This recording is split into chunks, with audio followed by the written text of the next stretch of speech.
It's very likely that one of the main reasons your organisation has an LMS is because you need to track completion of courses. So where do you go to do this? The completion editor pulls together all of this information for you.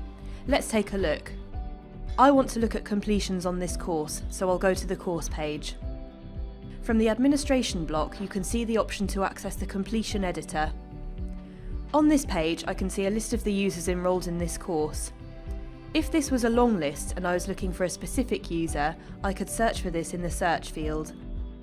I want to review this user's progress on the course, so I'll select Edit Course Completion next to their name. Here I can see some basic details about the user's interaction with the course, when they enrolled, whether they have started or completed the course, and any record of prior learning that has been entered for this course.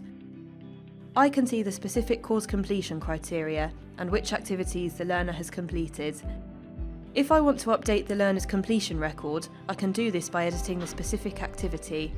I can now change the activity status. In this case, let's imagine that this user required further support to complete the quiz and that they completed it offline.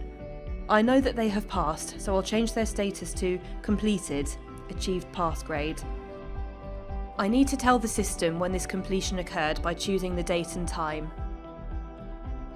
If this was an activity that only required the learner to view it, I could mark this checkbox to confirm they had done so, for example, if they'd looked at the resource offline. On saving changes, you see a warning box which asks you to confirm that you want to change the completion status. Remember that activity completion may have other implications. For example, it triggers course completion, which could trigger a whole series of actions in the system, such as programme completion, audience enrolment, or conditional access to further resources. You can see that the user's completion record has now been updated with the new information. Other information I can see here is the course completion history, where I can add relevant history, for example, history of course completion from an external source. I can also see a very detailed view of this user's interaction with the course on the Transactions tab. So that's the completion editor at the course level, where you can view and manage completions of the course and activities for individual learners.